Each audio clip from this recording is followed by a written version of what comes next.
members of the adjudication panel, members of the proposition and opposition. Obviously, there's some kind of factual war going on over here. I heard about this in the news in the United States. Unfortunately, my parents are Republicans, so it was on Fox News. So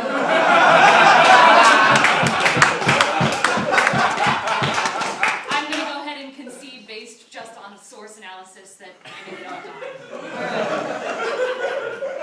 I'm going to start with some rebuttal, ladies and gentlemen, and then I want to talk about 3 substantive points today. First thing I'd like to talk about is that the body as a nodal point for both internal and external understandings of identity. Second, I'd like to talk about the United Nations Convention on the Child and why children's voices right now are not respected in society, but we think that perhaps using the appearance of an adult that has the voice of a child might actually end up advocating for very positive change for children in the world. Finally, I'd like to talk, ladies and gentlemen, that's right, it's called a turn. Last, ladies and gentlemen, I'd like to talk about, does the state have the right to intervene in our bodies, particularly when it is against our choice? We would say absolutely not. Just from brief rebuttal first. He says, this is not a fix, right? We would say, okay, so then you concede a number of harms all the way down your case, and you don't tell us what harms you're actually going to be solving then, so we think you've just undercut the case. 2, he says, okay, this whole idea about the cure stuff, we've conceded it in principle, right? The difference is we don't cure people against their will, typically. We don't say, like, okay, you have cancer, now we're going to tie you up and stick you in a radiation chamber to make you better because we think it will improve your quality of life. No. And finally, people take cues from other people's physical appearances, right?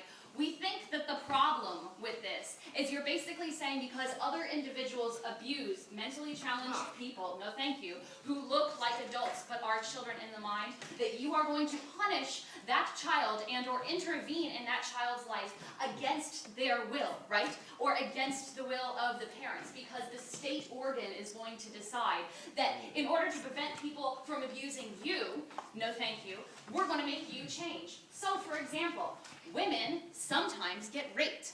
You know what? Maybe we should make women wear burqas so that men don't rape them, because obviously the answer is to blame the victim, blame the person who's being abused, instead of maybe saying to society, hey, maybe you shouldn't, like, sexually interact with somebody who is mentally challenged, right? We think if you don't realize that someone is mentally challenged before you're having sex with them, you really need to examine the way that you pull people in the clubs. No, thank you. We do think that this is going to be a Band-Aid solution, absolutely, because we think that any time the state organ has the ability to intervene easily rather than dealing with large-spread cultural issues, right, it is going to take the easy out. The state is going to say, look, we have somewhat fixed this problem, apparently. We don't know what part of the problem has been fixed now that we're getting out of second government, but we've somehow fixed this problem. No, I'll take you in my substantive matter, which is now. Number 1. Yeah, sure, then will. Would you let religious parents let their children bleed to death? Would I let religious parents let their children bleed to death? Yeah, I would, actually, because I don't think that the state has the right to intervene in the body. I don't. I think that the body is an autonomous agent, and I think that the state cannot decide what is best for that child. I think that the state cannot legislate on what it does not know. We think that perhaps there is an afterlife that these people might have access to, and we think that that is an individual choice of this child and of this parent, and we think that the state saying that you cannot go to heaven because we instead decide we should intervene in your bodily autonomy, no thank you, is disastrous. Okay, now we're getting on to substantive stuff. 1, the body is a nodal point for internal and external understandings of identity. Internally, right, we're characterizing a child as waking up and not knowing why they're bleeding. Well, guess what? When you wake up when you're 11, 12, and 13, and you wake up bleeding in the middle of the night, you also don't know what's going on with your body. So we think this is probably just like a non-unique argument. But we would say that this is also a moment and an opportunity for understanding. We think since the Cartesian dualism came in with the Enlightenment, where we saw the separation of body and mind, that we have almost entirely in Western society valued rationality and valued the mind as the only seat of understanding. Don't worry, I'm going to call you patriarchal in a minute also. We think, ladies and gentlemen, that because we only value rationality, that we deny the experiences of the body as valuable. We think that this is a particularly masculine way of engaging in the world. Why? Because women, ladies and gentlemen, tend to attain knowledge in more intuitive, corporeal, performative ways, right? We think that this is finally being acknowledged in the school system, which is why we're now starting to see more kinesthetic practices of learning.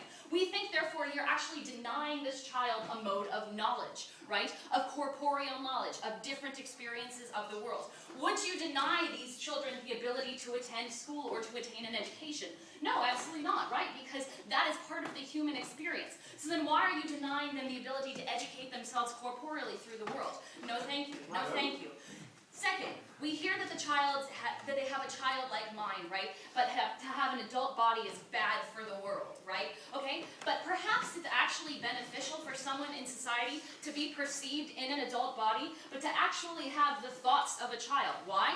Because the United Nations Convention on the Rights of a Child actually identified the #1 problem with children in the world is that they don't have a voice. This means that when they speak, they are not heard. Overall, children are the #1 responders in times of trauma, especially in times of natural disaster. Children heal wounds children heal divides between individuals much more easily. Children have a lot to teach us about the world, but we don't learn about the world because they look like kids, right? We think the point at which an adult can get up and say, like, perhaps we should go help this person who's bleeding on the street because children tend to respond much more instinctively to disasters such as that. We think then this issue of voice becomes actually acknowledged. We think and therefore this can be a very positive thing. Again, this is part of a cultural change about the way that we treat both children and the mentally handicapped that we think their plan disincentivizes. Finally, does the state have the right to intervene in our bodies? Because we say that the social services is an organ of the state, we think that this is the state interacting in our body. We think that bodily autonomy must be protected from the state because the way that the state intervenes in your body, it becomes the extreme form of biopolitics, right? Codian biopolitics, yeah, you heard me, Bentham, right?